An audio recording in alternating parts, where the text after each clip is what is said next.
SM Store, amanah dalam muamalah.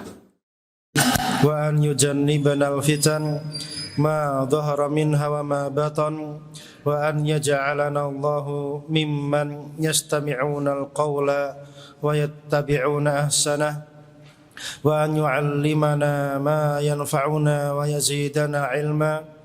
Allahumma ya muallima Ibrahim 'allimna, Allahumma ya mufahhima Sulaiman fahimna, Allahumma faqihna fid din wa 'allimna at-ta'wil. Allahumma inna nas'aluka ilman nafi'a wa rizqan tayyiba wa 'amalan mutaqabbala. Allahumma inna na'udzubika minal ajzi wal kasali wal jubni wal bukhli wal harami wa 'adzabil qabri. Allahumma ati nufusana taqwaha wa zakkiha anta khairu man zakkaha anta waliyuha wa maulaha. Allahumma inna na'udzubika min ilmin la yanfa' wa min qalbin la yakhsha' wa min nafsin la tashba' wa min da'watin la yustajabu laha. Ikhwati wa akhwati azzani Allahu wa iyyakum. Alhamdulillah, di siang hari ini kita bisa berkumpul di majelis yang mulia ini, yang tentunya majelis-majelis yang seperti ini yang bermanfaat baik untuk yang menyampaikan atau mengajarkan maupun yang belajar atau yang sedang mengambil pelajaran. Allah Ta'ala berfirman, wa dzakir fa inna dzikra tanfa'ul mu'minin, dan berikanlah peringatan, sesungguhnya zikir itu bermanfaat untuk orang-orang yang beriman.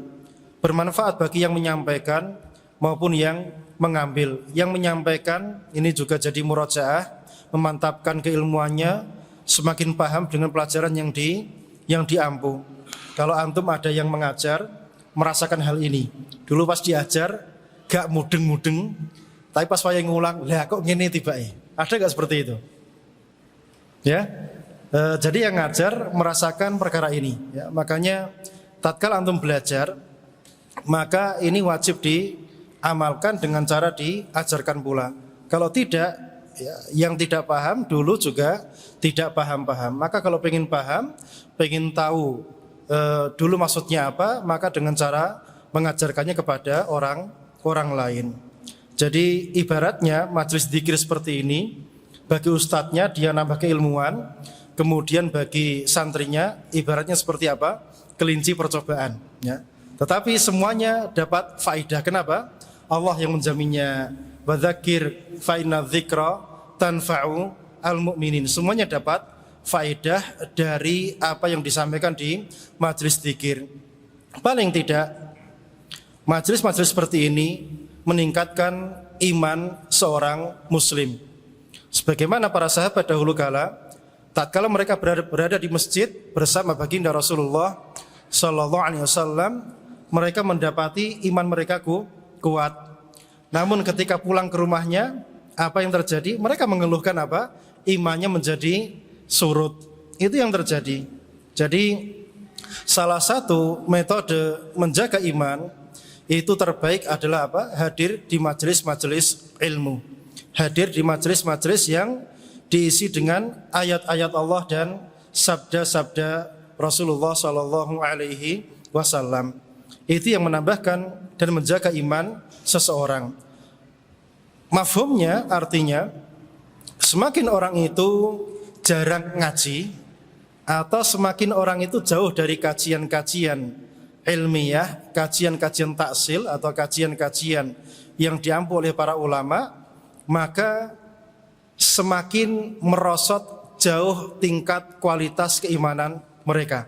Itu bisa dipastikan, dan semua masing-masing bisa merasakannya pada dirinya masing-masing. Sampai ustadz pun, ya, misal ustadz saulan libur gak ngulang ngaji, apa yang terjadi? Sama, Pak, sama. Jadi semua itu butuh dengan majelis dzikir. Semuanya butuh dengan majelis seperti ini. Dan intensitasnya bagaimana? Apakah setiap hari atau 1 pekan sekali atau bagaimana? Jawabannya iya, setiap hari. Setiap hari ngaji.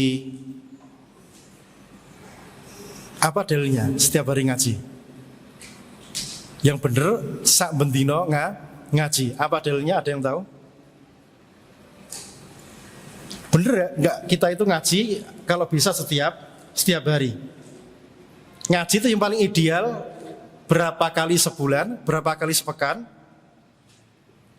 Jawabannya apa? Jawabannya paling ideal adalah setiap hari. Ada yang tahu dalilnya? Fadhol. Coba aja. Dalilnya ngaji itu setiap hari, monggo. Wa'bud rabbaka hatta ya'tiyakal yakin. Sisi pendalilannya.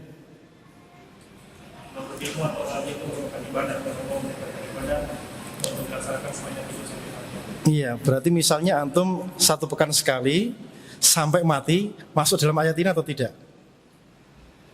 Masuk. Melazimkan tiap hari atau tidak? Tidak. Baik, Pak. Fadhil sudah menjawab. Fadhil khus.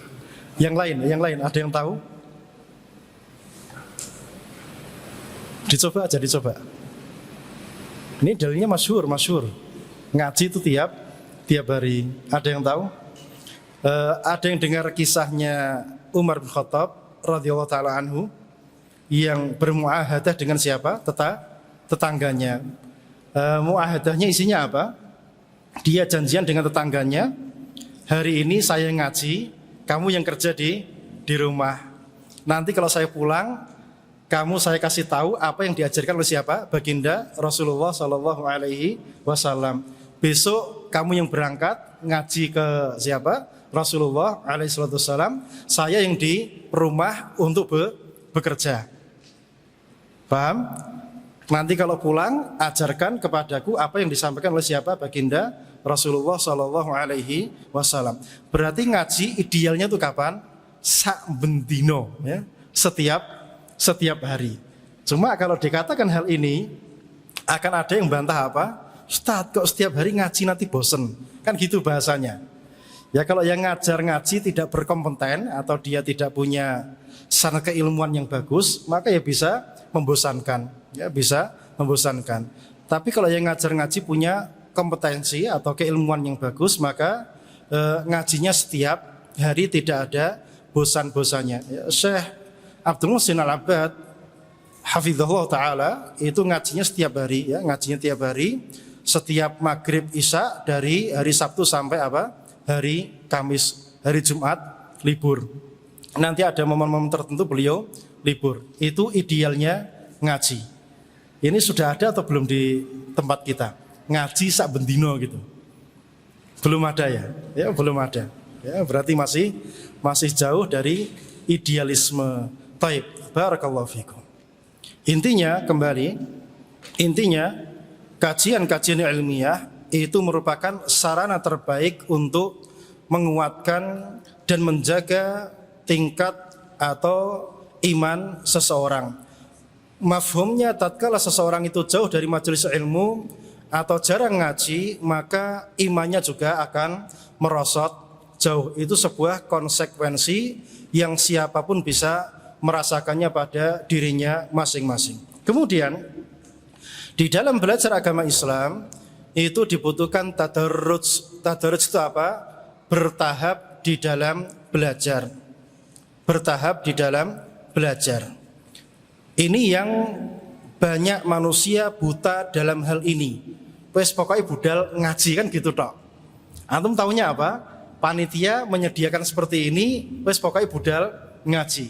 Untuk ngaji sendiri yang menggali metode keilmuan yang sesuai dengan metode para pendahulu kita, ini banyak para santri yang buta dalam masalah ini, yaitu metode tadarruj atau metode bertahap di dalam belajar silsilah keilmuan syar'i. Dan yang kita pelajari hari ini merupakan salah satu metode bertahap di dalam belajar ilmu syar'i, terutama yang kita fokuskan dalam masalah akidah Ahlus Sunnah wal Jamaah. Dan kitab yang dipelajari dalam ilmu apapun, di dalam meniti tahapan-tahapan tersebut, dimulai dari kitab-kitab yang tipis-tipis, yang ringan-ringan. Kalau kita datang kepada para masyayikh, para ulama yang ada di Mamlakah, di Saudi Arabia, di Madinah atau dimanapun berada, ngajinya sama Pak. Ngajinya usul salasah, qawaid arba, kitab apalagi kitab tauhid, kitab-kitab yang ringan-ringan yang sangat familiar. Kenapa demikian? Karena kitab-kitab ini kitab yang paling fundamental, yang paling dasar, yang paling mendalam isinya, yang dimana orang terpeleset sesat. Itu masalahnya di situ. Jadi kitab-kitab dasar ini jangan disepelekan tebelnya atau isinya. Tapi masalahnya apa? Ada di dasar-dasar pondasi agama seseorang, ada di kitab-kitab yang tipis-tipis ini. Yang dimana para ulama membuat kitab-kitab ini dalam rangka menjaga agama seseorang biar tidak terpeleset di dalam meniti beragamanya sampai hatta ya'tiyakal yakin, sampai kematian benar-benar datang menjemput seseorang. Nah, itu metode belajar ilmu syar'i dengan cara bertahap. Maka siapa yang tidak tahu tahapan-tahapan di dalam belajar ilmu syar'i, maka dia akan bingung, sebingung-bingungnya bagaimana supaya saya bisa mendapatkan atau bisa tahu dasar-dasar keilmuan. Maka siapa yang tahu dasar-dasar keilmuan, apalagi dia menghafalkan mutun-mutunnya atau matan-matanya, hazal funun, maka dia sudah punya modal yang besar untuk mengarungi samudra samudra ilmu yang begitu luas tersebut. Maka siapa yang tidak tahu dasar-dasar keilmuan, maka dia tidak akan bisa membuka kitab apapun. Dia buka kitab ini, kok ini pendapatnya ini, ikut sini. Besok buka kitab B, pendapatnya B, maka berubah jadi B. Terombang-ambing oleh apa? Pendapat sana dan sini. Tapi kalau sudah punya pondasi yang kuat, maka dia bisa kuat, kokoh di kakinya, tidak mudah terombang-ambing. Ikhwati wa akhwati, azanillahu wa iyyakum. Nah, siang ini biidznillah azza wa jal, kitab yang kita bahas, kitabnya namanya apa? Usul Sittah, 6 pondasi dasar. 6 pondasi dasar kita beragama, yang 6 pondasi ini sangat mudah sekali, sangat terang benderang sekali. Namun sayang, banyak manusia yang terpeleset dalam 6 perkara ini, sehingga agamanya menjadi rusak. Agamanya menjadi rusak gara-gara tidak kokoh di dalam 6 pondasi utama ini.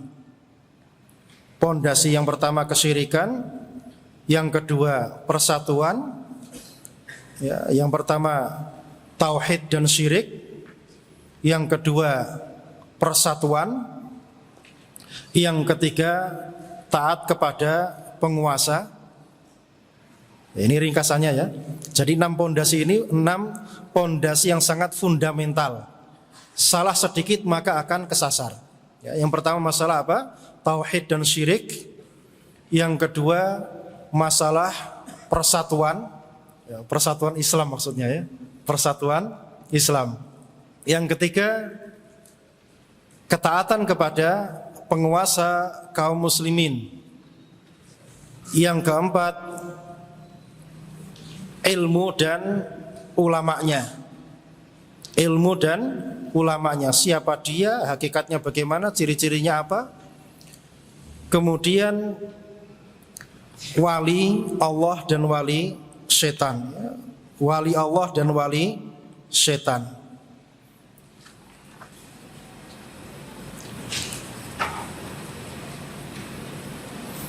Kemudian syubhat, bahwasanya yang bisa memahami Al-Quran hanya orang tertentu saja. Ya, syubhat, bantahan atas syubhat yang keenam ya, bantahan atas syubhat, bahwasanya Al-Quran yang bisa memahaminya hanya orang-orang tertentu saja.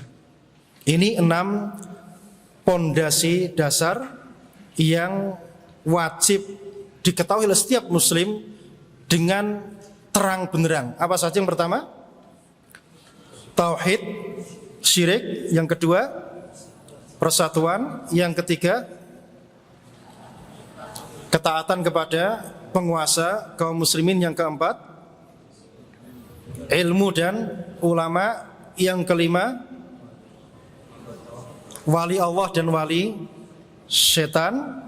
Kemudian yang terakhir, bantahan atas syubhat bahwasanya yang bisa paham Al-Quran cuma orang-orang tertentu saja. Ini 6 pondasi yang wajib dipahami sepaham-pahamnya, seterang-terangnya. Salah sedikit maka bisa fatal terhadap akidah seseorang. Ini ringkasan tentang 6 pondasi yang insya Allah akan kita pelajari pada kesempatan siang hari ini. Tafadhal Iqra. Mukabir shot fi, mukabir shot. Pengeras suaranya untuk yang mukri'nya, untuk qari'nya.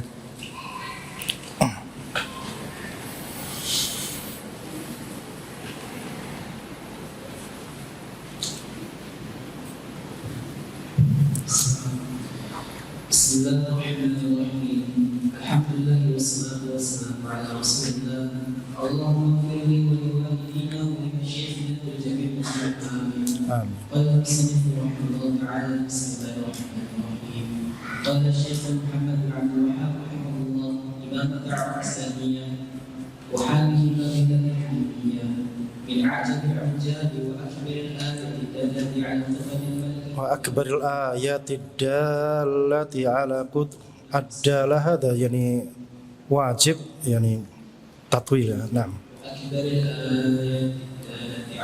Ad-dallati ala bayyana Allah ta'ala bayanan wadihan lil a'lam wa ma yaqulu thumma ba'da dhalika qad kathirun min al-qiyam al-'am وعقلاء في بني آدم إلا أخذ سبيل. نعم. قال المصنف رحمه الله تعالى Bismillahirrahmanirrahim. Ini kitabnya dimulai dengan Bismillahirrahmanirrahim. Ini sudah menjadi adatnya para ulama di dalam memulai karya tulis mereka. Memulainya dengan basmalah, Bismillahirrahmanirrahim. Di sini Syekh Muhammad Ibn Abdul Wahhab rahimahullah ta'ala mencukupkan dengan basmalah saja. Mencukupkan dengan basmalah saja, tidak melanjutkannya dengan hamdalah, syahadat dan sholawat. Ini mencontoh metode surat menyuratnya baginda Rasulullah Sallallahu Alaihi Wasallam, yang mana beliau di dalam surat menyuratnya kepada para penguasa dunia waktu itu mencukupkan dengan basmalah saja.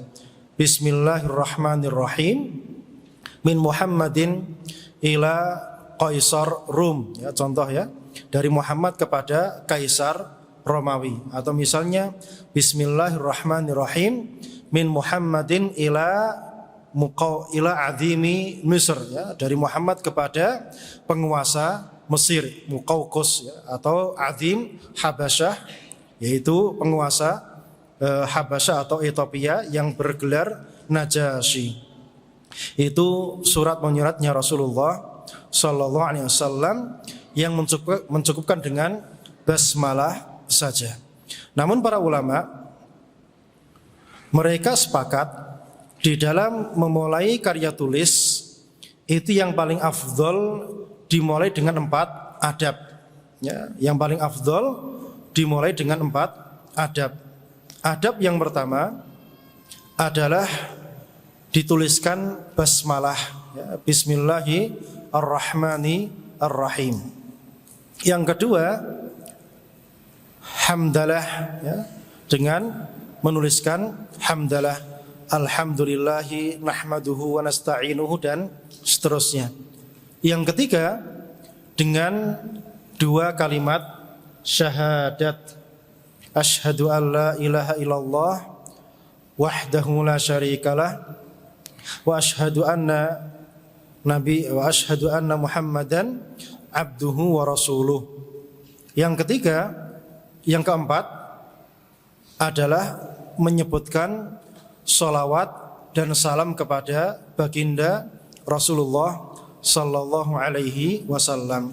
Allahumma salli wa sallim wa barik ala abdika wa nabiyyika Muhammadin dan seterusnya. Jadi berapa adab? Ada 4 adab. Yang pertama apa? Basmalah. Yang kedua hamdalah. Yang ketiga 2 kalimat syahadat. Yang keempat adalah salawat dan salam. Ini 4 adab yang paling sempurna yang disepakati oleh para ulama di dalam memulai karya tulis. Dan nanti akan dapati muqaddimah seperti ini di lembaran-lembaran karya tulis para ulama. Kebanyakan menggunakan metode seperti ini.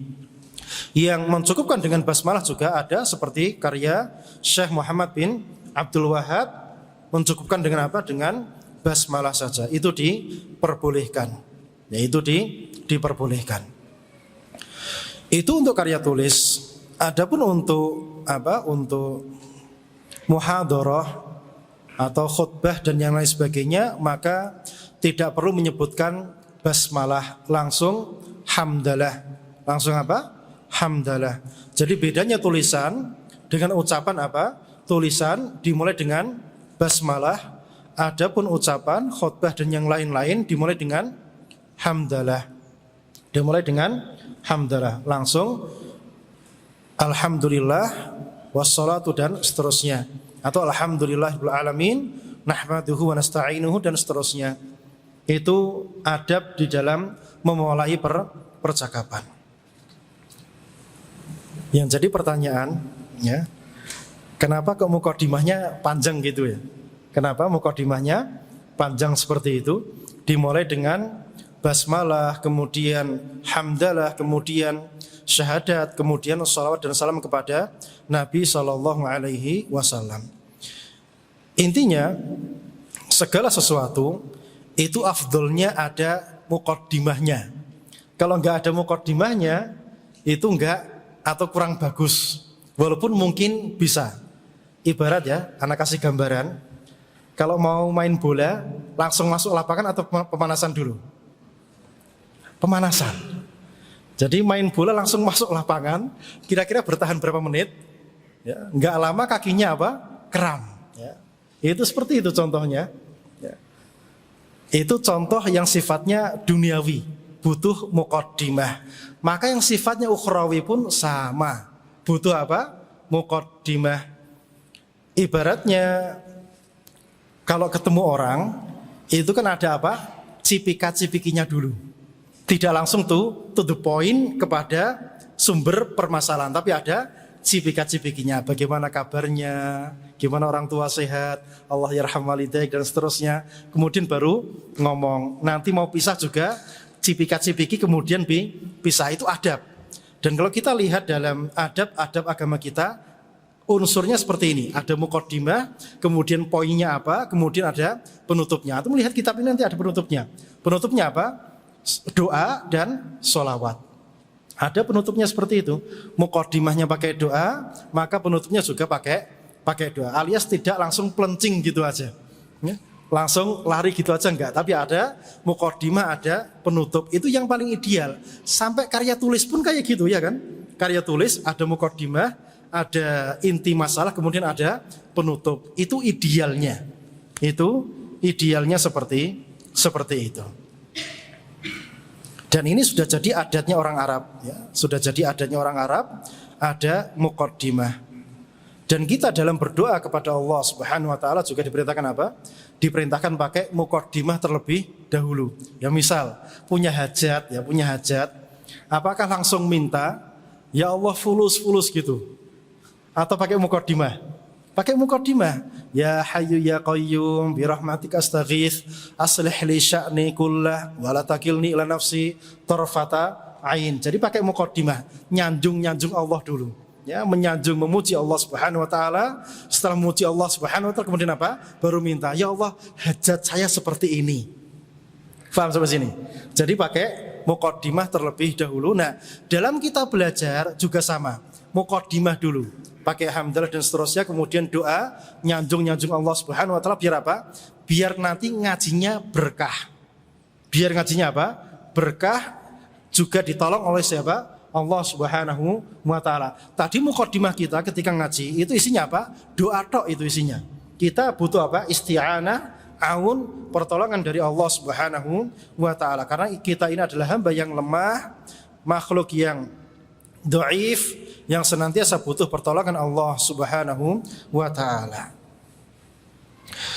Baik, setelah menyebutkan basmalah dan beliau mencukupkan dengan basmalah saja, kemudian qala Syekh Muhammad Ibn Abdul Wahhab, Imamud Da'watil Islamiyah, Imam dakwah Islamiyah. Seseorang dikatakan imam jika apa? Jika akidahnya lurus. Jika akidahnya akidah salafiyah.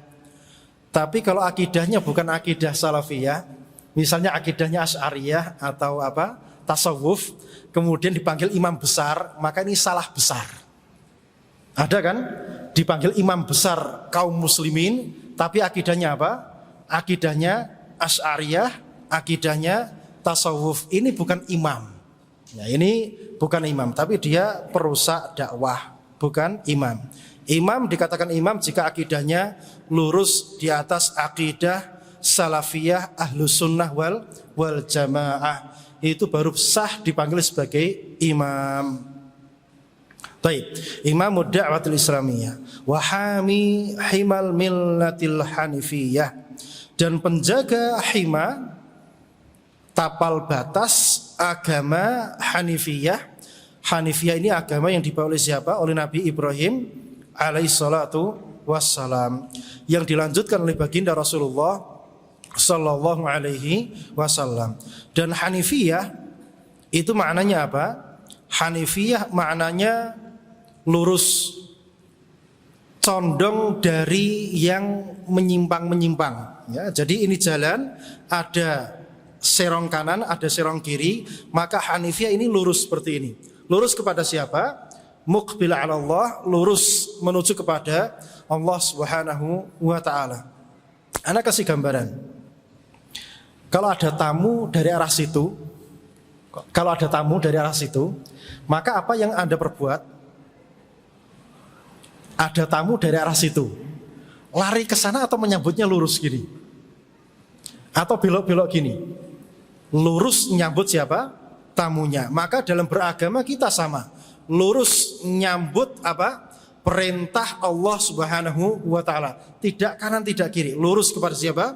Allah Subhanahu wa taala. Itu namanya Hanifiyah. Nah, lurus inilah yang dikatakan sebagai apa? Agama tauhid. Tidak ada unsur kesyirikan sama sekali. Itu agama Hanifiyah. Dan Hanifiyah dinisbatkan kepada Nabi Ibrahim alaihissalam dikarenakan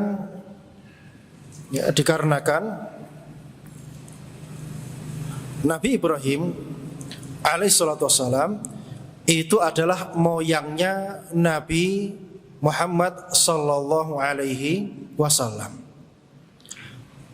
Dan para nabi dan para rasul itu moyangnya adalah siapa? Nabi Ibrahim alaihissalatu wassalam. Jadi 3 agama besar ini moyangnya satu, Islam, Yahudi dan Nasrani. Moyangnya satu siapa? Nabi Ibrahim. Nabi Ibrahim punya 2 anak, siapa? Nabi Ismail dan Nabi Ishak. Nabi Ismail ini yang turunannya menjadi apa? Menjadi bangsa Arab, yang darinya lahir Rasulullah sallallahu alaihi wasallam. Nabi Ishak yang darinya turun siapa? Turun Nabi Ishak, yang Nabi Ishak yang bergelar sebagai Israel. atau Abdullah atau hambanya Allah Subhanahu wa taala. Dari sini ada 12 sibt, ada 12 suku yang nanti dari situ agama-agama besar itu bermunculan. Nabi Musa juga dari apa? Keturunannya Nabi Yakub yang membawa yang darinya agama Yahudi. Kemudian Nabi Isa juga dari siapa? Keturunannya Nabi Yakub yang darinya agama Nasrani. Ini yang pertama. Jadi semua sepakat rujuk kepada siapa? Nabi Ibrahim alaihissalam. Bahkan agama Hindu pun mengenal dewa yang namanya apa? Dewanya kan ada 3. Brahma, Siwa, Wisnu. Kualik Brahma, Wisnu, Siwa. Ya, Brahma, Wisnu, Siwa. Brahma maksudnya siapa? Ibrahim. Brahma maksudnya siapa? Nabi Ibrahim alaihissalatu wassalam. Makanya kalau ditilik agama-agama itu pungkasannya ternyata tauhid semua. Tapi kok bisa seperti ini? Ya jangankan agama yang seperti itu, agama Islam saja. Nanti di akhir zaman dikabarkan oleh Rasulullah SAW bahwasanya apa? Akan ada di antara umat ini yang kembali menyembah apa? Menyembah al-awthan, menyembah apa? Menyembah patung. Artinya tidak heran agama yang asalnya tauhid kemudian pemeluknya di akhirnya menjadi apa? Pengikut kesyirikan. Itu terjadi karena dorongan atau bisikan dari setan, sebagaimana yang terjadi pada siapa? Pada umat Nabi Nuh yang asalnya bertauhid kemudian berubah menjadi pengikut agama kesyirikan. Dan ini kesyirikan yang pertama kali terjadi pada penduduk bumi, yang nanti berikutnya kisahnya sama seperti apa? Kisahnya Nabi Nuh alaihi assalam di dalam runtutan tahapan-tahapan menuju kepada kesyirikan. Baik. Jadi intinya Hanifiyah dinisbatkan kepada Nabi Ibrahim, tidak kepada Nabi Muhammad, padahal maknanya ada dalam ajaran Nabi Muhammad. Dikarenakan yang pertama apa? Semua nabi tadi pungkasannya siapa? Moyangnya siapa? Nabi Ibrahim. Yang kedua, kenapa Hanifiyah disandarkan kepada Nabi Ibrahim? Dikarenakan bangsa Arab waktu itu yang Nabi Muhammad SAW muncul di kota Mekah, itu mereka mengaku di atas milah siapa? Milah Nabi Ibrahim. Sehingga menyebutkan agama Nabi Ibrahim ini sebagai apa? Pembuka biar mereka mau menerima dakwah Islam. Sampai sini paham? Jadi tatkala kita berdakwah ke suatu masyarakat, kita ambil poin apa? Poin kesepakatannya. Dari situ kita masuk. Kesepakatannya di sini mana? Kesepakatannya bahwasanya orang-orang Arab semuanya mengakui Nabi Ibrahim alaihissalam yang agamanya agama apa? Agama Hanifiyah. Nah, setelah mereka sepakat, maka dijelaskan Hanifiyah itu intinya ini. Intinya apa? Menyembah Allah Subhanahu wa taala dan tidak menyekutukan Allah dengan sesuatu apapun. Dari sini maka dakwah bisa masuk. Ternyata di dalam berdakwah juga ada triknya dan ada fikihnya juga. Naam. Iqra. Dakika. Min ajabil ujab, ya, termasuk perkara yang paling sangat mengherankan, sangat mengagumkan, wa akbar ayat, dan termasuk tanda-tanda kekuasaan yang paling besar adalah yang menunjukkan ala qudratil malikil ghallab, yang menunjukkan akan kemampuan kudrahnya al-malik, raja al-ghallab yang maha mengalahkan. Ya, jadi Allah itu sifatnya ghallab, yang maha mengalahkan, tidak ada yang bisa mengalahkan Allah Subhanahu wa taala. Sittatu usul, ya, ada 6 pondasi, 6 perkara. Jadi 6 perkara ini merupakan tanda-tanda kebesaran Allah yang paling besar. Ana ulangi, 6 pondasi ini termasuk tanda-tanda kekuasaan Allah yang paling besar.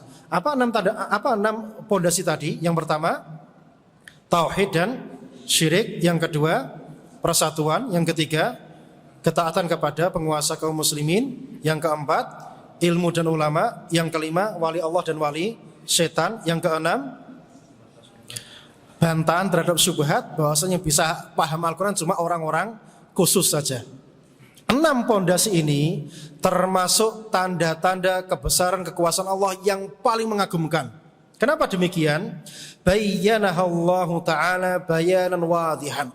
Karena 6 pondasi ini telah dijelaskan sejelas-jelasnya. Namanya jelas itu ketok ya.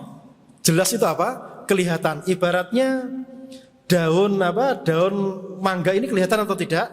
Kelihatan. Sangat jelas sekali. Jadi 6 pondasi ini telah dijelaskan dengan sejelas-jelasnya oleh Allah Subhanahu wa taala kepada siapa? Lil awam, untuk orang-orang awam. Berarti orang awam itu siapa? Orang awam itu ibaratnya sak goblok-gobloke wong. Ibaratnya seperti itu. Jadi orang yang paling bodoh pun sebetulnya paham 6 perkara ini. Berarti kalau orang yang paling bodoh pun, orang paling awam pun paham 6 perkara ini, berarti ini perkara yang mengagumkan atau tidak? Sangat-sangat mengagumkan. Soalnya apa? Sampai wong awam wae paham. Tapi yang jadi masalah apa? Tsumma ba'da dzalik, akan tetapi setelah ini ghalita fiha katsir, ternyata banyak yang salah persepsi. Dia di dalam memahaminya keliru. Siapa yang salah? Bukan orang yang bodoh, akan tetapi min adzkiya'il alam, sak pinter-pintere wong. Gelare cara ngono istilahnya apa? Intinya inti istilahnya gitu ya. Sak pinter-pintere wong ya. Sak pinter-pintere wong ternyata salah paham terhadap 6 pondasi ini. Coba dieling-eling. Tauhid, syirik. Akeh sing salah paham atau tidak? Akeh. Terus yang kedua, persatuan Islam. Banyak yang salah paham atau tidak? Banyak. Yang ketiga, taat kepada ulil amri. Banyak yang salah paham atau tidak? Banyak yang mengingkarinya. Tidak sekedar salah paham, malah mengingkarinya.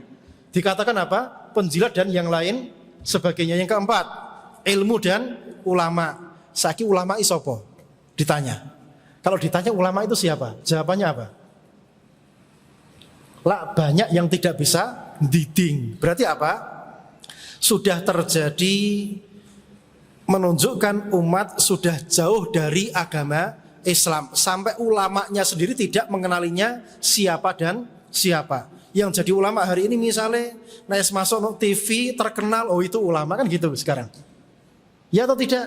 Tidak mengenali siapa ulamanya. Yang kelima, wali Allah dan wali setan. Banyak juga yang salah sangka. Tidak bisa mendeteksi siapa yang wali Allah dan siapa yang wali setan.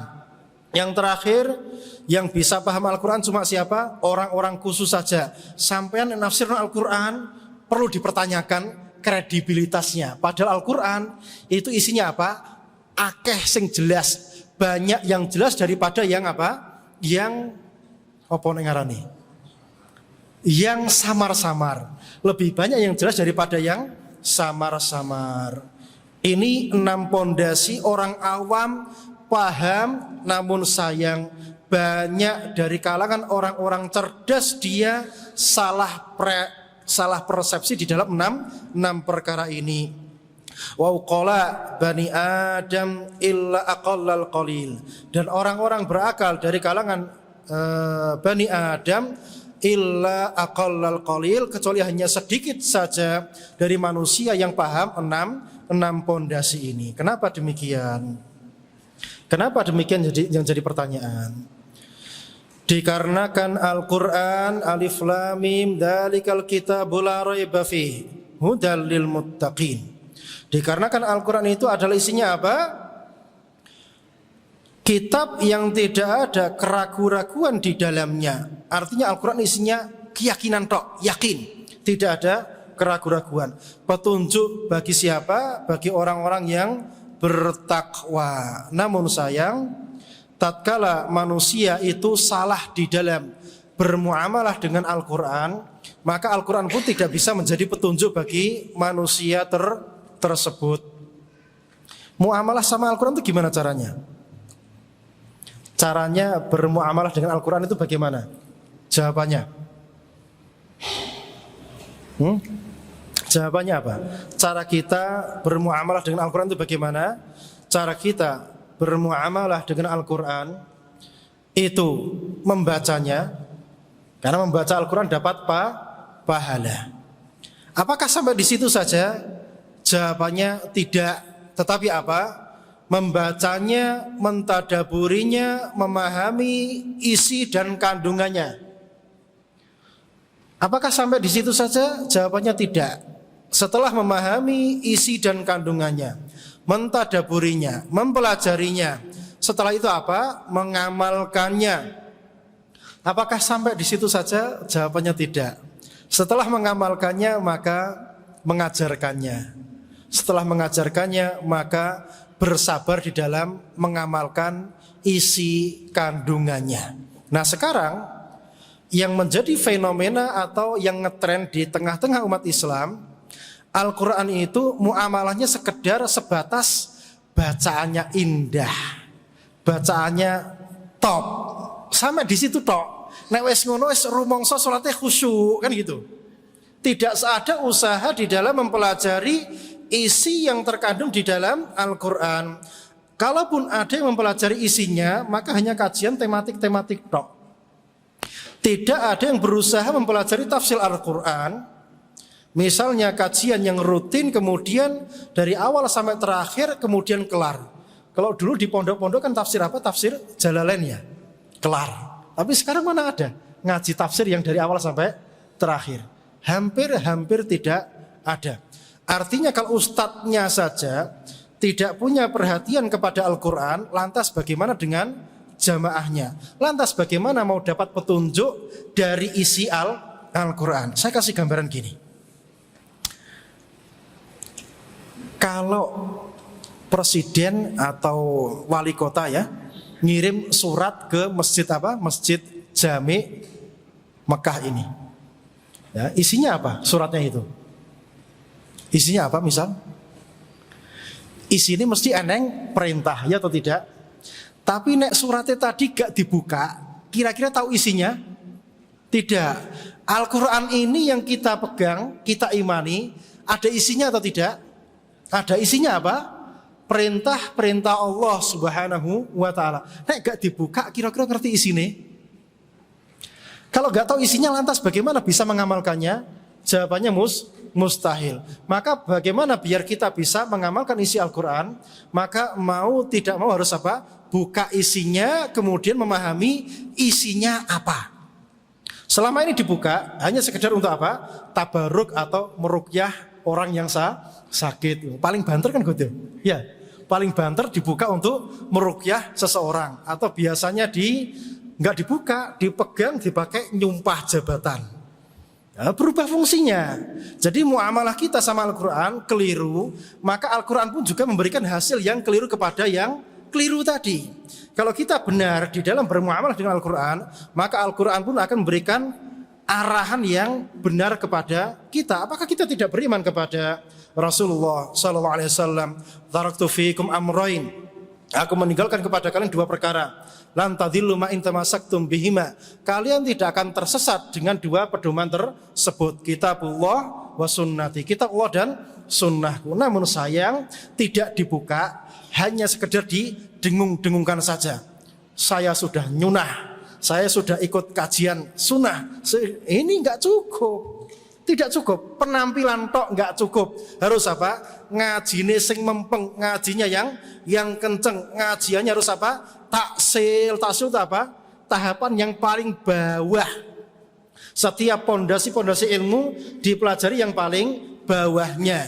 Ya ibaratnya orang belajar apa? Belajar bangun, itu belajar teknik dasar kan? Kalau sudah belajar teknik dasar bisa atau tidak? Bisa dilepas bisa. Maka kita dalam belajar agama juga sama. Belajar dari apa? Dari pondasi paling dasar. Kalau tidak, maka tidak akan paham apa isi surat Allah tadi, khitab Allah Subhanahu wa ta'ala yang berupa apa? Al-Quran. Ya, dasarnya bahasa Arab, dasarnya ilmu ini dan itu ya dipelajari semua. Ada dasar-dasarnya. Nah, Iqra. ثم قال بسم الله الرحمن الرحيم. الأصل الأول إخلاص الدين لله تعالى وحده لا شريك له Asal awal iqra kullah.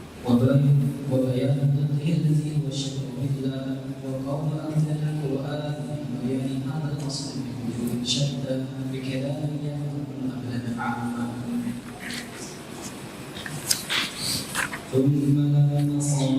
ثم لما صار على لما هذا طويل مدد تمام لما ثم لما صار على أكثر الأمة نصارى أظهر لهم شيطان الإخلاص في سورة ونفس الصالحين وتنصير في مطلوبهم وأظهر لهم الشرك بالله في سورة محبة الصالحين وأتباعهم. طيب. Al-aslu awal, pondasi yang pertama, ikhlasuddini lillahi ta'ala, mengikhlaskan agama hanya untuk Allah Ta'ala, wahdahu, satu-satunya, la syarikalah, yang tiada sekutu baginya, wa bayan diddih, dan penjelasan diddihi, yang kontradiksi, yang lawannya, alladzi huwa syirku billah, yang dia adalah perbuatan syirik kepada Allah, wa kaunu aktsaril Qur'an, dan konteksnya mayoritas Al-Qur'an fi bayani hadzal asli, fokus pada penjelasan pondasi ini, min wujuhin syatta, dari dengan berbagai metode, bikalamin, dengan kalam atau ucapan, yafhamuhu, yang bisa memahaminya, abladul amah, sampai ablad itu sing pikirane pak, yang apa istilahnya, ablad itu orang yang paling koplak. Koplak itu bahasa Indonesianya apa? Hah? Koplak itu orang stres, jadi pokoknya iso mikir tapi koplak gitu loh. Hah? Idiot itu kan nggak waras tuh, ini kan waras, cuma koplak gitu loh. Yes, bahasanya kayak gitu. Yes, pokoknya orang yang paling bodoh pun itu bisa memahami masalah ini. Tsumma lamma shara, kemudian tatkala terjadi, ala aktsaril ummah, atas mayoritas ini, masara, apa yang terjadi, adhara lahumus syaitan, setan menampakkan lahum, adhara menampakkan lahum, kepada mereka, as-syaitan, yaitu setan, al-ikhlas, ikhlas itu, fi surati, di dalam konotasi, ya, surah itu konotasi. Konotasinya berubah menjadi apa? Berubah menjadi tanaqusis sholihin, menjadi gak ngajeni wong soleh. Tanakus itu gak ngajeni, itu bahasa Indonesianya apa? Ya, meremehkan, merendahkan, ya. Tanakus meremehkan orang-orang soleh, wa taksir, dan merendahkan fi hukukihim, di dalam hak-hak mereka, ya, merendahkan atau tidak, apa istilahnya, tidak menunaikan hak mereka. Wa adhara lahumus syirka billah, kemudian setan, ya, adhara menampakkan lahum, kepada mereka, ya, maksudnya umat ini, kepada umat ini, asyirka, syirik itu, billah, ya, syirik kepada Allah itu, fi surati mahabbatis salihin, dalam bentuk, dalam rupa, dalam konotasi, dalam persepsi, itulah mahabbatus salihin, cinta kepada orang soleh, wa atba'ihim, dan pengikutnya, ya, dan pengikutnya. Baik, kita masuk ke syarahnya. Jadi pondasi yang pertama masalah apa? Masalah tauhid dan syirik. Tauhid dan syirik ini perkara yang sangat jelas, ya, perkara yang sangat jelas. Al-aslul awal, pondasi yang pertama, Ikhlasuddini lillah. Ikhlas itu dari kata-kata khalasa. Khalasa itu selesai, ya, selesai. Kalau akhlasa itu membersihkan, ya. Ya ibaratnya seperti ini ya. Antum kalau sudah selesai kajian, resih atau tidak? Ya bersih, nggak ada orangnya. Ya, nggak ada orangnya. Maka ikhlas itu bersih dari apa? Noda-noda niatan kepada selain Allah Subhanahu wa ta'ala. Itu namanya ikhlas, bersih. Ya, bersih dari niatan-niatan atau tujuan-tujuan selain Allah Subhanahu wa ta'ala. Cuma konotasinya sekarang ikhlas itu maknanya apa? Konotasinya ikhlas di tengah-tengah masyarakat itu apa? Ridho, rela. Ikhlas itu tanpa pamrih dan apa lagi? Itu yang terjadi. Jadi yang perlu saya kasih garis bawah, lafadz syar'i wajib dipahami dengan makna syar'i, bukan dengan adat yang terjadi masa kini. Ya. Kalau lafadz syar'i tadi dipahami dengan konteks adat yang berjalan di tengah-tengah masyarakat, maka dia akan bergeser dari makna asalnya. Ya, lafadz tauhid, lafadz syirik, lafadz ikhlas, maka berubah dari konteks asalnya. Karena kasih contoh yang lain, misalnya seperti kasus apa? Wal fitnatu asyaddu mina al qatli. Dan fitnah, terjemahannya apa? Dan fitnah itu lebih kejam daripada pembunuhan. Maknanya apa ini? Dan fitnah itu lebih kejam daripada pembunuhan. Maknanya apa? Syirik. Tapi sering dipakai sama orang sebagai apa? Tuduhan yang tidak berdasar. Akhirnya terjadi apa? Terjadi pergeseran konotasi yang asalnya konotasi yang syar'i menjadi konotasi adat setempat. Nah, kita di dalam memahami lafadz syar'i tidak boleh memahaminya dengan apa? Dengan lafadz yang sedang beredar di tengah-tengah masyarakat. Tidak, tapi kita kembalikan kepada awal mula lafadz ini turun, maknanya apa? Nah, itulah yang dimaksud dengan apa? Pemahaman berdasarkan manhaj salafu as-saleh. Kita pahami, kita kembalikan kepada asal makna lafadz ini zaman tanzil, ketika zaman turunnya maknanya seperti apa. Kalau kita tidak memahaminya seperti itu, maka kita akan salah di dalam memahami lafadz syar'i. Nah, ikhlas maknanya seperti itu, ya. Ikhlas maknanya apa? Seperti itu. Jadi ikhlasuddini lillah. Mengikhlaskan ad-din, agama, lillah, hanya untuk Allah Subhanahu wa ta'ala. Agama itu apa? Agama itu perbuatan ikhtiyariyah. Perbuatan ikhtiyariyah manusia. Karena perbuatan manusia ada dua, ya.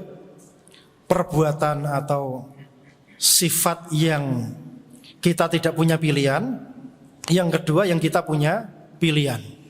Yang tidak ada pilihannya, maka tidak ditanyakan oleh Allah Subhanahu wa ta'ala. Seperti lahir wajahnya seperti ini, kan gak bisa milih.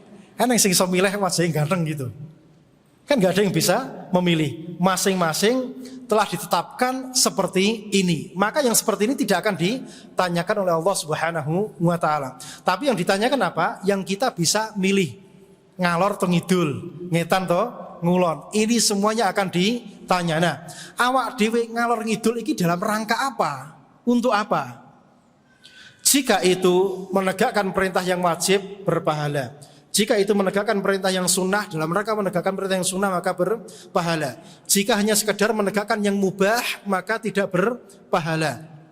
Jika melakukan perintah yang makruh, maka dibenci. Jika melakukan perkara yang haram, maka berdosa. Ini semuanya adalah perbuatan yang sifatnya ikhtiyariyah, yang sifatnya kita punya pilihan. Untuk siapa Anda lakukan?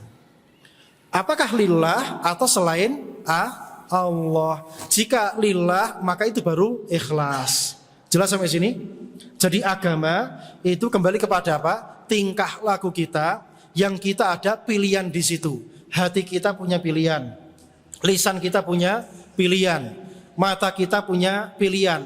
Boh madepe mendur, boh masih mengarep bahwa masih apa? Punya pilihan. Maka ini yang bakal ditanya. Jika ini semuanya lillah, mengikuti perintahnya Allah Subhanahu wa taala dan aturan-aturannya, maka selamat, dan itulah makna ikhlas. Jelas sampai sini makna ikhlas? Ya, jadi tindak tanduk kita, tingkah laku kita semuanya lillah. Kita niatkan untuk Allah Subhanahu wa taala. Bahkan perbuatan yang mubah, tatkala kita niatkan lillahi taala, maka berubah menjadi apa? Berpahala. Innamal a'malu bi an-niyat. Innamal a'malu bi an-niyat. Ikhlasuddin lillahi ta'ala wahdahu la syarikalah. Satu-satunya zat yang boleh dituju, tidak boleh menuju kepada yang selain Allah Subhanahu wa ta'ala. La syarikalah, yang tiada sekutu baginya. Ini lafaz yang ringan kan? Semuanya paham? Paham. Tapi dalam prakteknya mudah? Tidak semudah itu. Sandal pedot, atau contoh mobil mogok, yang pertama kali ditelepon siapa? Bengkel. Ingat Allah atau tidak? Blas gak eling. Banyak kejadian? Oh banyak. Padahal seharusnya apa? Ada kejadian apapun, maka apa? Allah yang dituju, ya Allah, dan seterusnya. Ya Allah, mobil mogok dan seterusnya. Zaman dahulu salaf kita, sandal pedot minta kepada Allah, ya Allah sandal saya pedot gitu. Sandal saya Pak, kok patah ora deh. Putus ya. Sandal saya putus ya, seperti itu. Jadi ini lafaz yang ringan yang kita paham lafaznya, namun dalam prakteknya masih membutuhkan pembiasaan. Ya, pembiasaan. Dan kita dalam beramal butuh pembiasaan, dan orang tidak akan terbiasa dengan amalan-amalan soleh jika kumpulannya bukan orang soleh. Maka berkumpul dengan orang soleh itu meningkatkan iman kita. Baik. Wahdahu la syarikalah, tiada sekutu baginya. Wa bayanu diddih, dan penjelasan yang lawannya alladzi huwa asyirku billah, yang dia adalah kesyirikan kepada Allah Subhanahu wa ta'ala. Syirik itu apa? Yang jadi pertanyaan. Ada yang bisa jawab? Apa itu syirik? Fadl, angkat tangannya. Kita diskusi. Syirik itu apa? Fadl.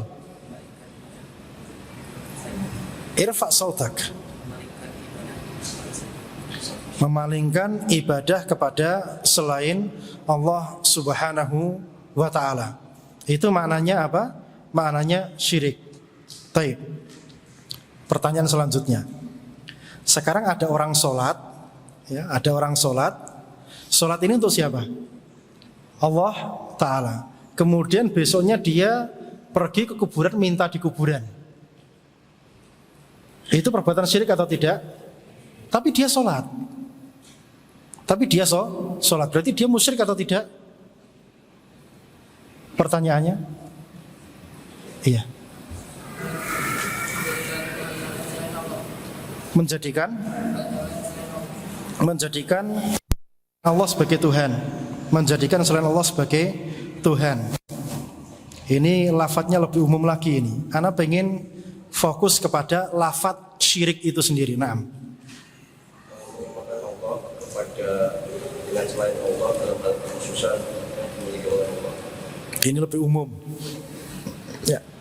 Dikatakan Allah dalam kekuasaan, menyamakan Allah dalam doa, menyatakan dalam kuasa Allah. Hak dan kuasa Allah. Antum menjamak rububiyah dan uluhiyah. Kekuasaan itu rububiyah, doa itu uluhiyah. Karena pengen fokus pada lafaz syirik itu sendiri. Oke.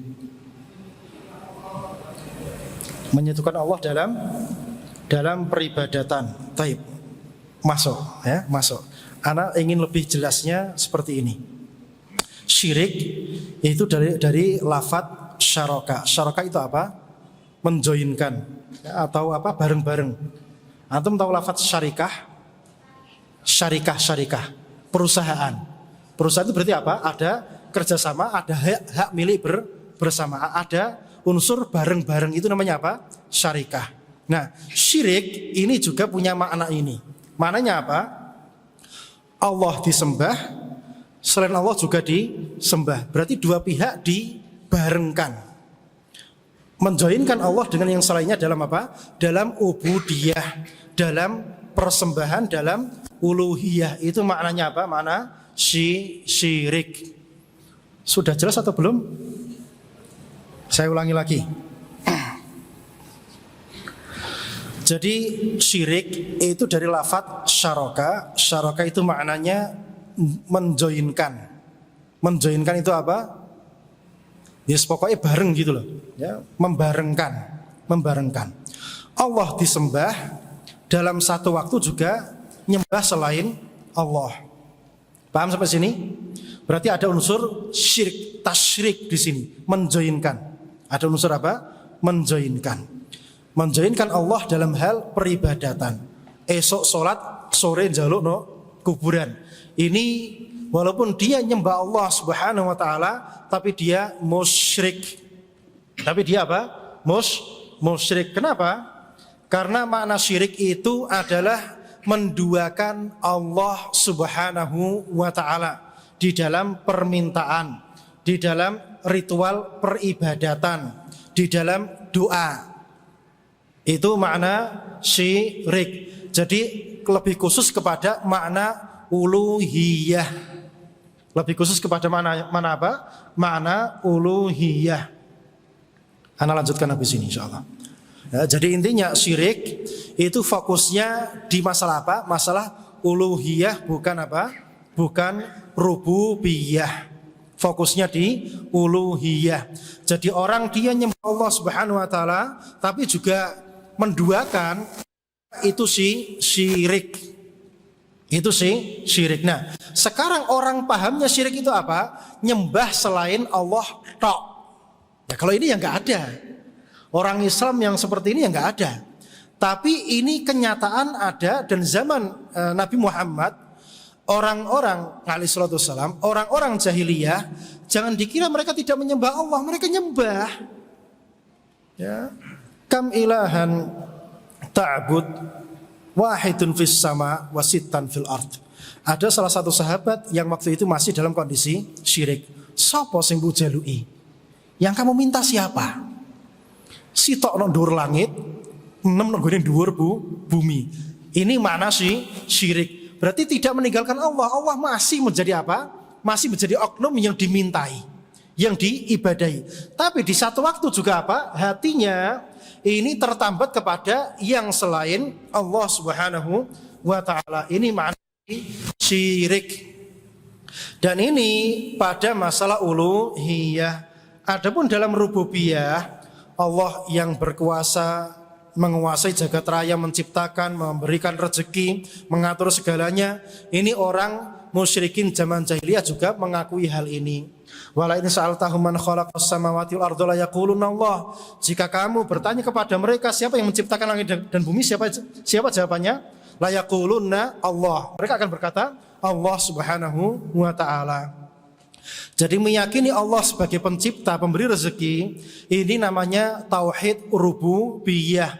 Tapi lafaz syirik jika disebutkan dalam Al-Quran dan Sunnah, maknanya apa? Dalam bab uluhiyah, bukan rububiyah. Sampai sini paham? Nah, ini sekarang banyak yang tidak paham. Jadi sholat jungkar-jungkir, budal ke kuburan, minta-minta di kuburan, tawasulan di kuburan. Banyak, karena apa? Poin ini tidak paham. Padahal gampang kan? Memahaminya gampang atau tidak? Sangat mudah sekali memahaminya. Namun karena tidak ngaji, akhirnya apa? Terjatuh dalam kubangan yang sangat berbahaya dan paling fundamental, yang dimana Allah berfirman, Innallah la yakfir an yushraka bih wa yakfir ma duna dzalika liman yasha. Allah tidak mengampuni dosa ayusyraka bih, Allah dijoinkan dengan yang selainnya. Itu maknanya syirik dalam Al-Quran dan Sunnah. Tapi sekarang kita belajar ada rububiyah, ada uluhiyah, ada asma dan sifat. Ini pelebaran. Tapi makna asalnya apa? Ada di uluhiyah, lafaz tauhid dan syirik. Jelas sampai sini? Jelas. Wa kaunu aktsarul Qur'an, dan mayoritas Al-Qur'an fi bayani hadzal asli adalah fokus menjelaskan pondasi ini min wujuhin syatta, dengan berbagai macam metode, cara, bikalamin, dengan ucapan yang kalau itu didengar yafhamuhu abladul amah, orang yang paling awam pun bisa memahaminya. Sekarang coba dengarkan lafaz apa? Wa'budullah wa la tusyriku syai'a. Sembahlah Allah, ibadahlah hanya kepada Allah. Wala tusyriku bihi syai'a, dan jangan menyekutukan Allah dengan sesuatu apapun. Ada yang tidak paham? Semuanya paham. Namun sayang masih banyak yang jatuh dalam kubangan perkara ini. Bahkan dia mungkin hafid Quran ya, hafid Quran, bacaannya mujawad, masuk tajwidnya luar biasa. Nek maca oleh-oleh biasa nih, gak kaprah. Tapi ternyata isek budal no kuburan. Ada atau tidak? Ada. Sama nek melu halakoh tahfidz Quran, kadang guru sing ngampu tahfidz Quran isek ada perbuatan seperti ini. Sampai nek pengen cepat hafal Quran budal no kuburan. Ada atau tidak? Ya, aku soal lebih nyetong jing iki. Dadi ngerti. Ya, jadi ini terjadi. Karena apa? Ngapalno Quran tidak paham isi kandungan dan perintah-perintahnya intinya apa, sehingga terjadilah apa? Terjadilah apa yang terjadi. Wala thumma lamma sara. Ini adanya jam berapa? Berapa? 50. Iya. Thumma lamma sara, kemudian tatkala terjadi ala aktsaril ummah, atas umat ini masara, apa yang terjadi? Maksudnya dengan berlalunya waktu, maka banyak kejadian yang menimpa umat Islam, ya. Jadi dari Nabi Muhammad sampai sekarang ini fasenya sangat panjang. Ada banyak kejadian, jawabannya iya, banyak kejadian yang menimpa umat Islam. Maka dengan berlalunya waktu ini apa yang terjadi? Adharolahumus syaitan, maka syaitan menampakkan kepada umat Islam ini al-ikhlas fi surati tanaqqusis salihin. Ikhlas itu seolah-olah tidak memuliakan orang soleh, wa taksir fi hukukihim, tidak menunaikan hak mereka. Masa ada orang soleh kayak gini kok lewat kuburan ini kok gak gelem jaluk? Ada atau tidak seperti itu? Ada penggiringan, ada framing seperti itu. Banyak framing seperti ini. Seolah-olah nek lewat kuburannya orang soleh gak minta di situ, seakan-akan apa?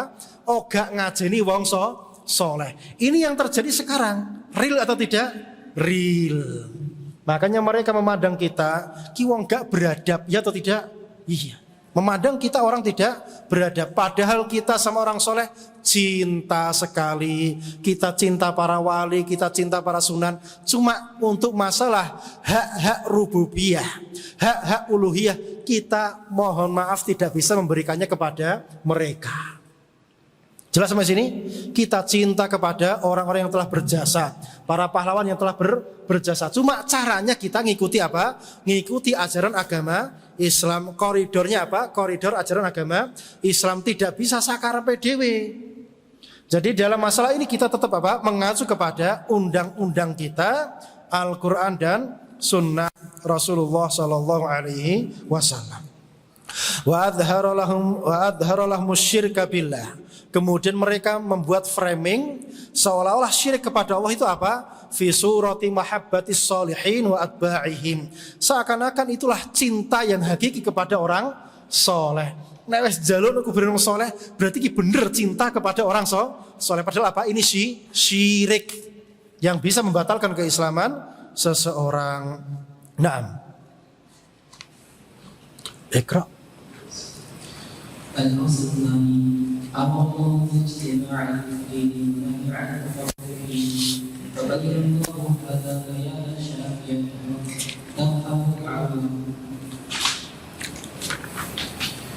ونهى عن أولئك الذين تفرقوا واختلفوا قبلنا فهلكوا، وذكر أنه أمر المسلمين بالاجتماع في الدين ونهى عن التفرق فيه، ويزيده وضوحا ما وردت به السنة من العجب العجاب من ذلك. Thumma sara al-amru ila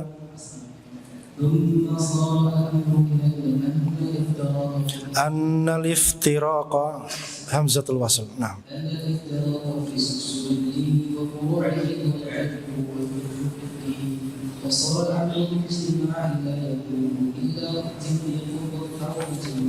Nah, al-aslu tsani, pondasi yang kedua yaitu persatuan Islam.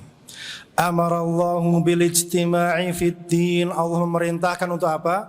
Berkumpul dalam beragama, bersatu. Wa naha 'anit tafarruqi fih, dan melarang apa? Melarang bercerai-berai, berbeda-beda, berbeda pandangan, berpecah-pecah. Fabayyanallahu hadza bayanan syafiyah, maka Allah menjelaskan perkara ini dengan penjelasan yang begitu cukup, begitu jelas. Tafhamuhul awam, yang dimana orang awam pun bisa memahaminya. Wa nahana an nakuna kalladzina tafarraqu wa ikhtalafu, dan melarang kita untuk menjadi seperti orang-orang yang tafarraqu, tercerai-berai, wa ikhtalafu, berselisih, qablana, seperti sebelum kita, fahalaku, maka mereka pun hancur binasa. Wa dzakara annahu, dan Allah juga menyebutkan annahu, bahwasanya Allah amaral muslimin, memerintahkan orang-orang Islam bil ijtima'i fid din, untuk berkumpul di dalam agama ini, bersatu. Wa nahahum 'anit tafarruq, dan melarang mereka dari bercerai-berai. Wa yaziduhu wuduhan, dan semakin jelas ma waradat bihi sunnah, apa yang ada di dalam sunnah, minal ajabil ujabu fi dzalik, perkara yang begitu mengagumkan, mengherankan, bahwasanya benar kita diperintahkan untuk apa? Bersatu, enggak boleh beda. Enggak boleh apa? Beda pandangan, enggak boleh beda kalimat, enggak boleh bercerai-berai. Ini hukum asalnya. Jadi hukum asalnya kita diperintahkan apa? Untuk tidak berbeda pandangan. Salat tarawih berapa rakaat? Berapa rakaat salat tarawih? Berapa? 11. Tapi antum kadang belajar fikih jadi ragu ya atau tidak? 11 atau 13 ya? Nah, padahal kita diperintahkan jika terjadi perbedaan pendapat, maka apa perintahnya? Farudduhu ilallahi war rasul, kembalikan kepada Allah dan Rasulnya. Sekarang yang terjadi berbeda. Oh, ini ada khilaf, kita jangan lanjutkan. Ada khilaf. Padahal kalau ada khilaf perintahnya apa? Fa in tanaza'tum fi syai' farudduhu ilallahi war rasul. Jika terjadi perselisihan, kembalikan kepada Allah dan Rasulnya. Ustadz, ini kan masalah furu. Iya, sampai masalah furu, gak peduli usul maupun furu, semuanya dikembalikan kepada dalil. Semuanya dikembalikan kepada apa? Dalil. Sehingga tidak ada peluang untuk berpecah belah. Tsumma sara, kemudian yang terjadi, al-amru ila anna liftiraq, bahwasanya perkaranya sekarang annal iftiraq, bahwasanya perpecahan itu fi usuluddin, di dalam usul agama ini, wa furu'ihi, dan furu'nya, huwal ilmu wal fiqhu fid din, seakan-akan itulah ilmu yang jos, kan gitu. Ilmu yang jos. Sekarang kalau ada yang menguasai, oh ini ada khilaf, ini ada khilaf, seakan-akan apa? Ini ulamanya kan gitu. Orang yang paling top. Oh, ini orang paling moderat, paling toleran. Padahal apa? Kalau ada khilaf, kita kembalikan kepada ilallahi war rasul. Ini hukum asalnya. Tapi sekarang kalau sudah masuk khilaf-khilaf, seakan-akan ini yang puncak ilmu agama, yang ujung-ujungnya ada tasykik, membuat orang menjadi ragu terhadap agamanya. Ragu terhadap agamanya. Dalam perkara akidah pun sama. Oh, ini ada bendera hitam, ada bendera putih, bendera hijau, bendera apa? Bulan sabit, bendera kuning, hitam, dan lain sebagainya. Ini kan cuma beda benderanya, tujuannya kan sama. Ya ini sudah kena giringan setan ini. Kena giringan setan. Firqah cuma satu yang selamat, kulluhum finnar illa wahidah. Kabeh neraka cuma satu yang selamat. Itu menunjukkan orang yang tidak faqih di dalam beragama, orang yang tidak ngaji, orang yang pengen sok moderat tapi tidak paham perkara agamanya, sehingga dia tidak punya filter di dalam membentengi hatinya. Sehingga orang yang model kayak gini mudah terjaring oleh jaringan aliran sesat. Kita harus belajar pondasi akidah Ahlussunnah wal Jamaah, sehingga kita punya filter yang kuat, sehingga ada bau ya. Jadi ambune teko dodoane sapa? Wis kambu. Oh ini ikhwani, oh ini haroki, oh ini tablighi, oh ini gini. Harus punya filter. Ahlussunnah enggak punya filter. Oh semuanya baik, enggak. Tidak bisa. Oh ini mungkin dia faknya di bagian nahi amarah nahi mungkar, ini faknya di bidang keilmuan, oh ini faknya bidang gini, mungkin kayak pemain bola gitu. Ada nggak yang bilang seperti itu? Subhat ini subhat. Yang benar cuma satu, akidah salafiyah tok. Antum mau ragu seperti ini? Antum yakin akidah salafiyah yang paling benar? Harus harus yakin. Tidak boleh ragu bahwasanya yang selain akidah salafiyah ini tidak benar. Nggak bisa dicampur adukkan, nggak bisa.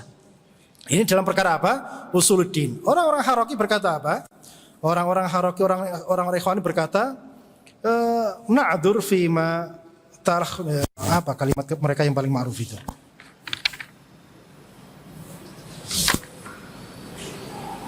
Najtami' fima ittafaqna 'alaih wa ya'duru ba'duna ba'dan fima ikhtalafna fi. Kita dalam perkara yang sepakat kita kumpul, tapi yang kita berbeda kita saling toleransi. Ada enggak syubhat seperti ini? Kalimat yang paling ma'ruf Enggak bisa kayak gitu kita. Dah salafiyah tok. Ustaz, kaku, iya kaku, enggak apa-apa. Enggak apa-apa dibilang kaku dan sebagainya. Akidah kita seperti ini tidak bisa dicampur aduk. Dan mereka pun yang seperti itu akhirnya kemasukan tasawuf, kemasukan ini akhirnya partai mereka hancur, isinya joget-joget. Sekarang isinya nyanyi-nyanyi, padahal dulu cingkrang jenggotan, dulu nggak ada nyanyi, nggak ada sekarang nyanyi jadi biasanya atau tidak? Sama ngerti dewe tuh ya? Ngerti dewe. Jadi kalau tidak punya filter di dalam beragama, akhirnya tergiring menjadi perkara yang aneh, nyeleneh, yang itu kemudian menjadi menjadi adat dan budaya. Agamanya jadi hancur luntur. Jadi filter ini wajib. Ya, filter ini wajib. Dalam perkara usul maupun perkara furu, wajib kita kembali kepada farudduhu ilallahi war rasul in kuntum tu'minuna billahi wal yaumil akhir. Jelas.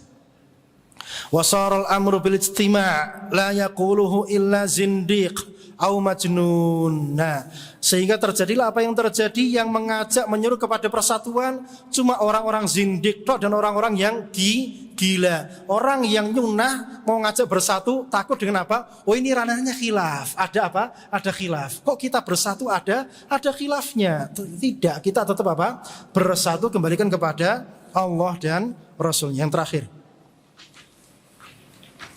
وقال المصنف رحمه الله تعالى من اصل الثالث ان بيتنا باجتماع السمع والقران والبيت الله علينا وكان عقدا بشريا فبين النبي صلى الله عليه وسلم هذا بيان شرعا بارعا بكل وجه من انواع البيان شرعا ثم صار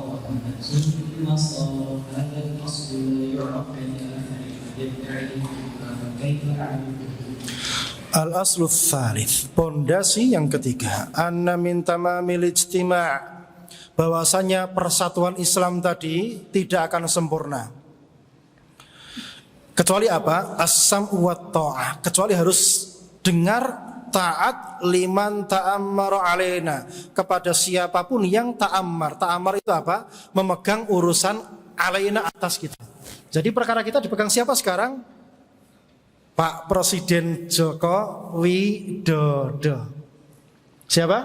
Pak Presiden Joko Widodo. Berarti kita Ahlussunnah wal Jamaah wajib Wajib dengar dan taat kepada Presiden kita Joko Widodo. Walau kana abdan habasyian, walaupun orangnya seadanya hamba yang habasyi. Ada yang sering istilahnya ngece itu bahasa Indonesianya ngejek ya, plonga-plongo kan gitu. Enggak ada urusan.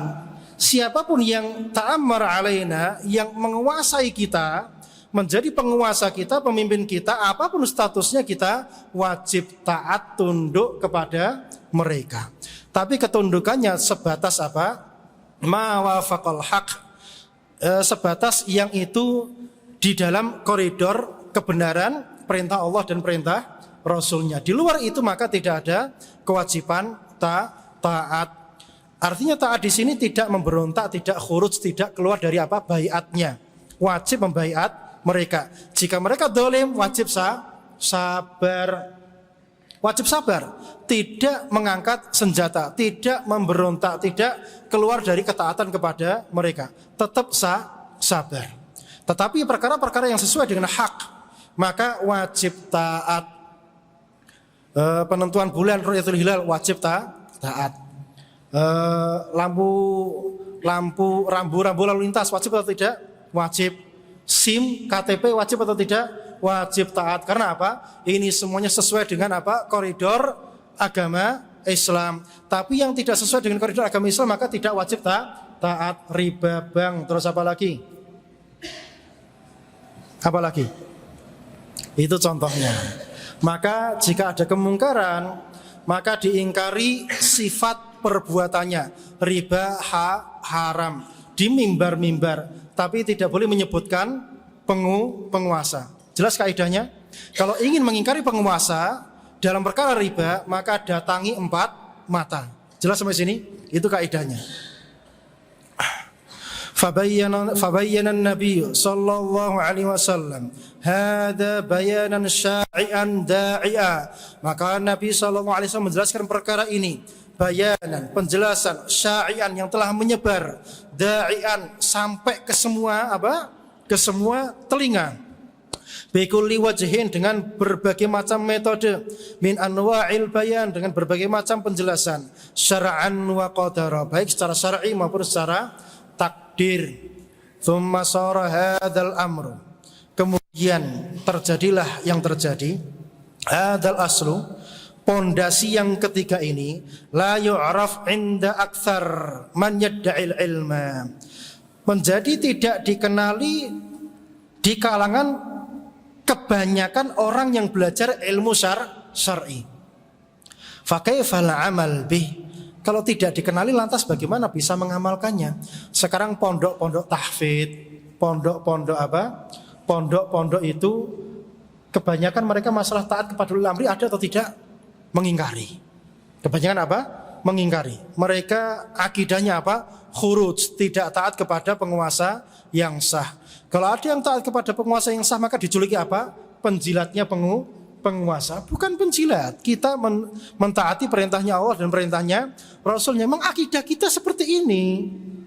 Dan sekarang menjadi perkara yang apa? Yang tabu di tengah-tengah umat Islam. Sekarang yang terjadi apa? Yang berani angkat apa? Tangan, diding, ya. Kemudian apa? Oh ini penguasa ini dolim, penguasa ini mengenai minyak goreng, terus apa lagi kasusnya? Lombok larang dan sebagainya. Ya itu yang yang dianggap sebagai pahlawan sing jagoan, sing jos. Tapi kalau ada mengatakan kita wajib taat kepada penguasa yang sah, oh ini kelihatan ini. Ini kelihatan apa? Apa nengaran biasa nih? Ya, penjilat dan yang lain sebagainya. Allahu al-musta'an. Baik. Cukup sampai di sini. Ada pertanyaan, monggo. Ya.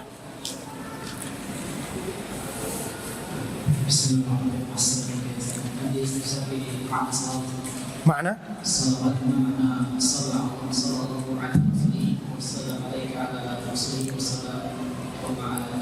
Ya. Shalla ala. Ya. Sholawatnya Allah kepada makhluk itu Allah memberikan kebaikan kepada makhluknya. Allah menyebut-nyebut makhluknya di hadapan para malaikat. Adapun malaikat bersolawat maka memohon minta kepada Allah supaya apa? Nabi Muhammad diberikan solawat, ya, solawat dan keselamatan. Dan kita kalau berselawat hukumnya sama, kita minta kepada Allah Subhanahu wa taala. Tapi kalau Allah berselawat maka apa? Allah memberikan kebaikan kepada makhluknya. Man shalla alayya wahidatan sallallahu alaihi biha asyra. Siapa yang berselawat kepadaku sekali, maka Allah berselawat kepadanya 10 kali. Maka Allah memberikan kebaikan kepada yang berselawat 10 kali. Itu maknanya seperti itu ya. Jadi bukan Allah meminta, enggak. Allah enggak meminta, Allah tinggal kun fayakun ya. Allah punya kekuasaan yang mutlak. Nah, pertanyaan yang lain monggo. Nah. Waalaikumsalam warahmatullahi wabarakatuh. Taat ulil amri, iya. Apakah boleh kita mengatakan seperti kepada pemerintah kita sambil kita masih berada di harus tidak mengajak demo dan lain-lain? Apakah boleh ahlu sunnah wal jamaah mengatakan penguasa ini dolim ya? Mengatakannya di dalam hati atau kepada orang lain? Dalam hati ya, kalau dalam hati ya itu nggak ada masalah. Yang jadi masalah apa? Kalau sampai ini nyebar ke telinga, ini nanti bisa berontak ini nanti ya, dari satu mulut ke mulut yang lainnya nyebar, akhirnya apa? Bisa orang bisa melawan. Kalau sudah terjadi perlawanan, yang terjadi apa? Perang saudara. Kalau sudah perang saudara kayak apa akhirnya? Sekolah nggak bisa, ape mergawe no pasar angel, banyune mati misalnya. Ya terus mau hidup gimana? Akhirnya rakyat Suriah sekarang hidupnya dalam kemah-kemah. Apa nggak kasihan seperti itu? Terus yang ayo lawan itu sekarang kemana? Yang mulutnya kayak gitu, delik, hilang, entah kemana. Yang jadi korban orang rakyat jelata. Makanya kita orang rakyat jelata ini jangan mau diadu domba. Biar mereka elit politik yang apa? Sing gelutan ya. Nogoni apa? Nogoni gedung dewan gelutan. Ya bener kowe. Jangan kita mau diadu domba. Biar mereka yang apa? Yang bertengkar. Kita santai, slow. Jangan terpancing oleh ucapan mereka. Santai saja. Biarkan mereka sesuka mereka rebutan kekuasaan. Siapa yang menang kita bai'adah gitu tok, santai ya. Jadi kalau sudah ngaji tidak akan terpengaruh oleh apa? Oleh bujukan apapun. Sama nek waya nyalek ngono kuwi dikei dhuwit yo gelem, Mbak. Ya repot wis ngaji dikei dhuwit gelem. Diam. Enggak usah ikut-ikutan ya, tidak usah ikut-ikutan. Biarkan mereka rebutan apa? Rebutan jabatan, rebutan ini, rebutan itu. Kita santai, tetap fokus di apa? Dakwah, belajar. Iki lo ngajine tok iki lo saya butuh akeh. Ya. Ini ngajinya kan masih butuh banyak ngajinya. Untuk dasar-dasar akidah Ahlussunnah wal Jamaah. Nah, pertanyaan yang lain, nggih. Waalaikumsalam warahmatullahi wabarakatuh.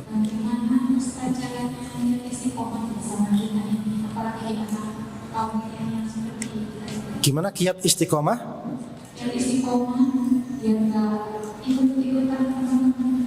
Biar nggak ikut-ikutan sama teman-teman. Ya jangan berteman.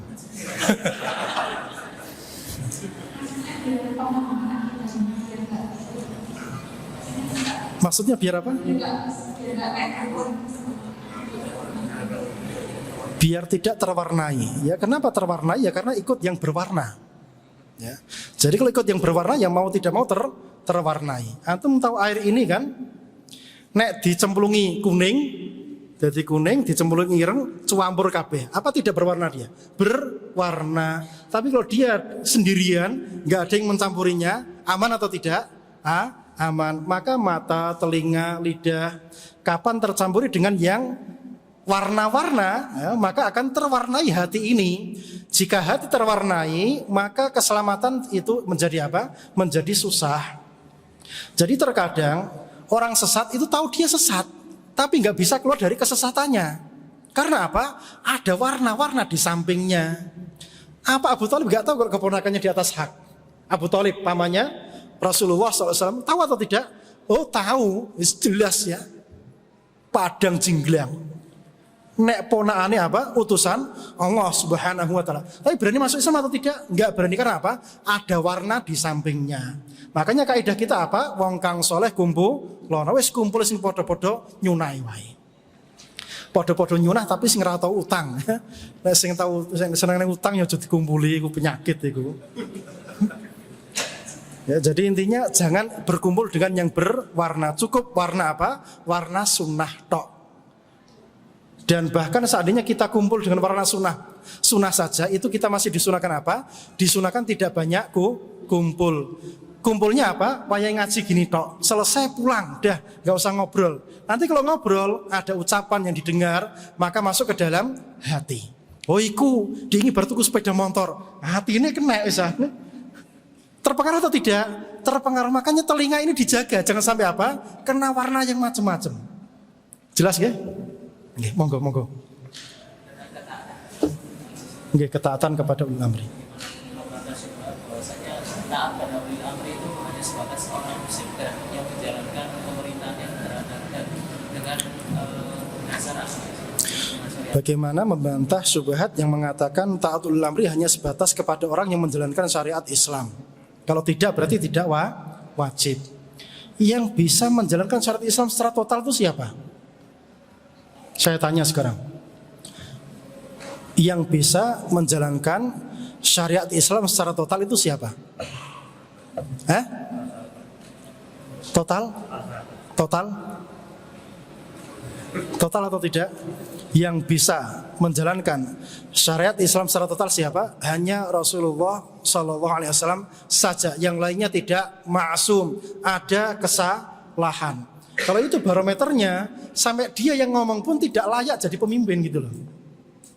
Kan yang ngomong gitu kan juga pengen jadi pemimpin kan, ngerebut kursi kan, dia pun tidak layak gitu loh. Karena ini tidak ada yang bisa. Dan manhaj nubuwah itu nanti kembalinya di akhir zaman ketika Imam Mahdi dan Nabi Isa alaihissalam turun ke bumi. Sebelumnya tidak akan ada yang bisa. Kita hanya diperintahkan taati saja. Taati penguasa yang bengis, jasadnya jasad manusia, hatinya hati setan. Taati dia. Nah, hatinya setan itu menegakkan syariat Islam atau tidak? Hatinya setan menegakkan syariat Islam atau tidak? Jawabannya mustahil. Hatinya hati setan kok menegakkan syariat Islamnya. Jelas apa? Syariatnya syariat setan. Hatinya hati setan. Jelas sampai sini? Jadi kita wajib tunduk patuh kepada penguasa kaum muslimin, barrihim wa fajirihim, baik yang dia orang baik maupun yang fajir. Ya wajib kita taat kepada mereka. Ada satu lagi pertanyaan, nggih, monggo. Nggih. Gambar makhluk bernyawa.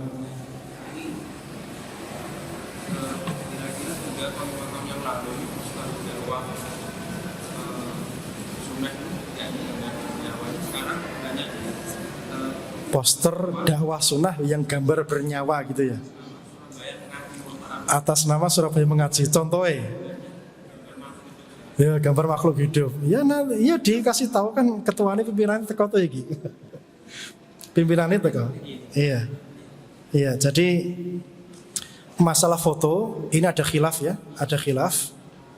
Tapi kita ngambil yang warok saja. Ngambil yang warok, meninggalkan khilaf itu lebih aula. Meninggalkan khilaf itu lebih aula, lebih selamat. Maka tinggalkan gambar foto makhluk yang bernyawa. Ustadz, nanti yang nge-like, yang subscribe berkurang. Rezeki milik Allah Subhanahu wa ta'ala. Dan kita berdakwah itu untuk siapa? Untuk Allah Subhanahu wa ta'ala. Tidak demi mencari ketenaran, tidak mencari ridho manusia, tapi mencari ridhonya Allah Subhanahu wa ta'ala. Siapa yang membuat Allah ridho, maka Allah akan buat dia ridho dan diridhoi oleh siapa? Manusia. Dah ambil ini sebagai kaidah. Ambil ini sebagai kaidah. Barakallahu fikum, ya semoga ini juga jadi hal yang baik buat kita dan kita bisa dengan lapang dada menerima apapun yang ada pada kita dari kekurangan yang ada. Semoga bermanfaat. Kita tutup dengan doa kafaratul majlis. Subhanakallahumma wa bihamdika asyhadu an la ilaha illa anta astaghfiruka wa atubu ilaik. Wa sallallahu ala nabiyyina Muhammad wa ala alihi wa sahbihi wa sallam. Assalamualaikum warahmatullahi wabarakatuh.